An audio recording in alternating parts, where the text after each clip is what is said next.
प्रश्न 5 ऑस्टिन ने विधि को किस प्रकार से परिभाषित किया? उनके इस कथन की अंतरराष्ट्रीय विधि मात्र सकारात्मक नैतिकता है का आलोचनात्मक परीक्षण कीजिए। How did Austin define law? Critically examine his statement that international law is merely a positive morality. और ऑस्टिन द्वारा प्रतिपादित विधि के आदेशात्मक सिद्धांत को समझाइए। सोमंड ने उसमें क्या सुधार किए? Explain Austin's imperative theory of law. What improvement has Salmon suggested in it? और क्या विधि संप्रभु का आदेश है? विवेचना कीजिए। Is law a command of sovereign? Discuss. और विधि के आज्ञात्मक सिद्धांत से आप क्या समझते हैं? क्या यह विधि की प्रकृति की सही व्याख्या करता है? What do you understand by imperative theory of law? Does it explain the nature of law correctly? और क्या शास्ति विधि का अनिवार्य तत्व है? किसी ऐसे विधिवेत्ता के विचार का आलोचनात्मक परीक्षण कीजिए जो विधि को शास्ति के आधार पर परिभाषित करता है। Is sanction a necessary element of law? Critically examine the views of any one jurist who defines law in terms of sanction. और ऑस्टिन के इस मत की विवेचना कीजिए कि शब्द समादेश विधि शास्त्र की कुंजी है क्योंकि प्रत्येक विधि का वर्ग समादेश है। ये समादेश एक प्रभु द्वारा पारित है और इस समादेश को दंड द्वारा लागू किया जाता है। Discuss Austin's view that the key to the science of jurisprudence is the word command, because every law is a species of command given by a sovereign and enforceable by sanction. उत्तर आदेशात्मक सिद्धांत imperative theory Austin का सिद्धांत। Austin महोदय यूरोपीय विधिशास्त्र के प्रवर्तक कहे जाते हैं। उनकी प्रसिद्ध पुस्तक the province of jurisprudence determined है। जिस पद्धति को ऑस्टिन ने अपनाया उसे विश्लेषणात्मक तरीका एनालिटिकल मेथड कहते हैं, किंतु उनके अध्ययन का क्षेत्र केवल सुस्पष्ट विधि पॉजिटिव लॉ तक ही सीमित था।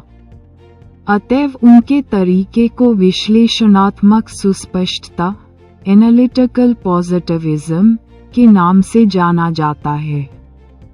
ऑस्टिन के सिद्धांत को तरह तरह के नामों से पुकारा जाता है, यथा सकारात्मक विधि का सिद्धांत पॉजिटिव थियरी ऑफ लॉ, आदेशात्मक सिद्धांत कमांड थियरी, आज्ञापक सिद्धांत इम्पेरेटिव थियरी आदि। इन नामों में अंतिम नाम अपेक्षाकृत अधिक प्रचलित है। ऑस्टिन ने कहा कि कानून राज्य प्रभुसत्तावान का आदेश है। Law is the command of state. Austin के अनुसार विधि वह नियम है जो कि एक बुद्धिमान प्राणी द्वारा दूसरे बुद्धिमान प्राणी को रास्ता दिखाने के लिए लागू किया जाता है और इसमें प्रथम बुद्धिमान प्राणी द्वितीय बुद्धिमान प्राणी के ऊपर अपनी प्रभुता कायम करता है। यह एक ऐसा आदेश है जो कि किसी व्यक्ति या व्यक्तियों को एक विशेष प्रकार से कार्य करने के लिए मजबूर करता है। ऑस्टिन के सिद्धांत के आवश्यक तत्व essential elements of Austen's theory. Austin की परिभाषा के निम्न 3 लक्षण हैं। 1. विधि संप्रभु का समादेश है। 2. समादेश संप्रभु द्वारा प्रतिपादित होता है। 3. समादेश अनुशास्ति द्वारा लागू होता है। प्रो हॉट ने विधि को अनुशास्ति, समादेश और संप्रभु की त्रिवेणी कहा है। 1. विधि संप्रभु का समादेश है, कानून प्रभु सत्तावान का आदेश है। अतः कानून के अस्तित्व के लिए प्रभु सत्तावान का अस्तित्व आवश्यक है। प्रभु सत्तावान के अंतर्गत दो गुणों का होना परमावश्यक है। 1.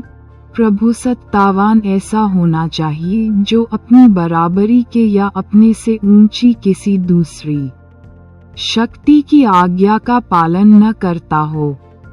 2. वह इस प्रकार का होना चाहिए कि प्रजा अपने आप ही उसकी आज्ञा का पालन करती हो। यह माना जाता है कि विधि तभी प्रभावी होती है जब वह संप्रभु द्वारा जारी होती है। संप्रभु अविभाज्य, इंडिविजिबल, असीमित, अलिमिटेबल एवं अपरिवर्तनीय, इम्यूटेबल होता है। 2. समादेश, कमांड, आदेश इस इच्छा का जाहिर रूप है जो ये चाहती है कि प्रजा अमुक कार्य को करे और अमुक कार्य को न करे। आदेश सामान्य, जनरल भी हो सकता है और विशिष्ट, पर्टिकुलर भी। सामान्य आदेश वह आदेश है जो समस्त व्यक्तियों को समस्त काल के लिए जारी किया जाता है और ये तब तक जारी रहता है जब तक खत्म नहीं किया जाता। विशिष्ट आदेश या तो वह है जो कुछ विशिष्ट व्यक्तियों के लिए जारी किया जाता है अथवा जो समस्त व्यक्तियों को कुछ विशिष्ट समय के लिए जारी किया जाता है। विधि श्रेष्ठ प्रवर द्वारा उत्पन्न होती है और प्रवर को बाध्य करती है। 3. अनुशास्ति, सैंक्शन, केवल आदेश विधि का निर्माण नहीं कर सकता। इस आदेश के पीछे एक शक्ति होनी चाहिए जो आदेश को न मानने के लिए दंड दे सके। जब आदेश के साथ अनुशासित भी जुड़ जाती है तो हम इसे सकारात्मक विधि, पॉजिटिव लॉ कहते हैं। समादेश को लागू करने तथा प्रभावी करने के लिए अनुशास्ति आवश्यक तत्व है। बिना इसके संप्रभु शासन की कल्पना नहीं की जा सकती। सकारात्मक विधि, पॉजिटिव लॉ का निर्माण या तो प्रभु सत्तावान, सॉवरन स्वयं करता है अथवा किसी दूसरी ऐसी शक्ति से भी करवा सकता है जो कि प्रभु सत्ता संपन्न नहीं है। भूल से हम उन कानूनों को भी वास्तविक कानून समझ बैठते हैं जो वास्तव में कानून नहीं हैं। ऑस्टिन ने सकारात्मक विधि, पॉजिटिव लॉ को विश्लेषण द्वारा दूसरे तरह के कानूनों से अलग किया।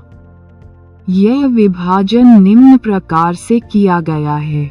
ऑस्टिन का विधि विभाजन, ऑस्टिन्स क्लासिफिकेशन ऑफ लॉ, विधि, लॉ, विधि जो सही ढंग से विधि कही जाती है। 1. ईश्वरीय विधि, डिवाइन लॉ। 2. मानवीय विधि, ह्यूमन लॉ। I. राजनीतिक सत्ता द्वारा स्थापित अथवा राज्य से प्राप्त अधिकार के अंतर्गत स्थापित विधि, सकारात्मक विधि, पॉजिटिव लॉ। न तो राजनीतिक सत्ता द्वारा स्वयं और न तो उसके अधिकार के जरिए प्राप्त किए गए अधिकार से बनाई विधि, जैसे अंतरराष्ट्रीय विधि, positive morality law, properly so called विधि जो गलत ढंग से विधि कही जाती है, लॉ इम्प्रॉपर्ली सो कॉल्ड। 1. सभ्यता द्वारा विधि जैसे फैशन, सम्मान आदि, लॉ ऑफ एनालॉजी। 2. आलंकारिक विधि, लॉ ऑफ मेटाफोर, आज्ञापक सिद्धांत की आलोचना, criticism of imperative theory. 1. Austin के अनुसार संप्रभु को अविभाज्य, इंडिविजिबल, असीमित, अलिमिटेबल तथा अपरिवर्तनीय, इम्यूटेबल होना चाहिए, जबकि वर्तमान में जहां भी लिखित संविधान है वहां ऐसी कल्पना प्रभाव में आ ही नहीं सकती है। संप्रभु के सभी आवश्यक गुणों का एक व्यक्ति में समाहित होना ऑस्टिन के सिद्धांत के लिए आवश्यक है, जबकि जहां लिखित संविधान है वहां ऐसा होना संभव ही नहीं है। उदाहरण के लिए भारत का संविधान या अमेरिका का संविधान, राष्ट्रपति या प्रधानमंत्री, किसी को भी हम संप्रभु नहीं मान सकते हैं। 2. ऑस्टिन ने विधि को राज्य का समादेश, कमांड, माना है। इसका तात्पर्य ये हुआ कि राज्य के बिना विधि का अस्तित्व ही संभव नहीं है, जबकि ऐसा प्रमाणित हो चुका है कि विधि का अस्तित्व तब भी था जब राज्य का उदय नहीं हुआ था। 3. ऑस्टिन का ये तर्क उचित नहीं है कि शास्ति के पीछे किसी न किसी प्रकार का भय, फिर सन्निहित होता है, अर्थात विधि को समादेश के रूप में परिभाषित करते समय शास्ति, सैंक्शन का होना अनिवार्य है, परंतु वस्तुस्थिति यह है कि अधिकांश कानून अवरोधात्मक होने के बजाय क्षमता प्रदान करने वाले, एनेबलिंग, होते हैं। कुछ ऐसे कानून भी हैं जिनमें शास्ति का प्रावधान नहीं है, जैसे अधिकार दिलाने में सहायता करने वाले कानून। 4. कुछ विधियां समादेश नहीं होती हैं, जैसे अपूर्ण दायित्व वाली विधि, घोषणात्मक विधियां, निरसन की विधियां, परिसीमा विधि। 5. प्राकृतिक विधि, नेचुरल लॉ, या दैविक विधि, डिवाइन लॉ, जैसे शब्दों का ऑस्टिन ने जमकर विरोध किया है। वह केवल मानव द्वारा निर्मित विधि, मैन मेड लॉ, में जैसे विधायन विश्वास करता है। प्राकृतिक विधि, नेचुरल लॉ, के अस्तित्व को एकदम से नकारना बिल्कुल गलत है।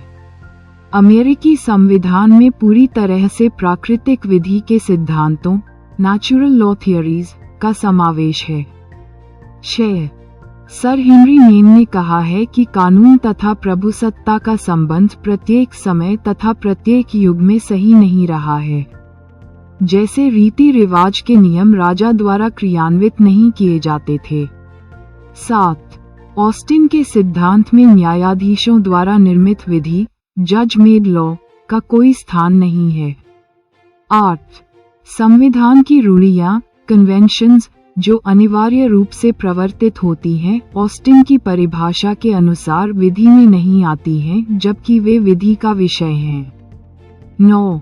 ड्यूगेट के अनुसार विधि को राज्य की संप्रभु शक्ति पर आधारित करना उचित नहीं, जैसा कि ऑस्टिन ने किया है। 10. ऑस्टिन ने अंतरराष्ट्रीय विधि को केवल मात्र सकारात्मक नैतिकता माना है, जो कि उचित नहीं है। ऑस्टिन अंतरराष्ट्रीय विधि को विधि नहीं मानता क्योंकि यह किसी संप्रभु, सॉवरन, का समादेश, कमांड, नहीं है और न ही किसी राष्ट्र को बाध्य करने के लिए शास्ति, सैंक्शन, का प्रावधान है। अतः ऑस्टिन केवल इसे मात्र नियत नैतिकता, पॉजिटिव मोरालिटी, मानता है। ऑस्टिन के सिद्धांत का महत्व, सिग्निफिकेंस ऑफ ऑस्टिन्स थियरी। यद्यपि ऑस्टिन के सिद्धांत की बड़ी आलोचना हुई है और कहा गया है कि उन्होंने कानून और न्याय को अलग करने में बड़ी भूल की, लेकिन ऑस्टिन ने कानून और न्याय के बीच जो यह अंतर स्थापित किया, ये प्राकृतिक विधि, नेचुरल लॉ, के विरुद्ध बहुत बड़ी चुनौती थी। ये चुनौती आगे आने वाले विधिशास्त्र के सिद्धांतों के लिए एक बड़ी चेतावनी बन गई, जिसने एकाध सिद्धांतों को छोड़कर लगभग सभी सिद्धांतों के कानून और न्याय के मौलिक अंतर को और बुनियादी एकता को स्वीकार किया।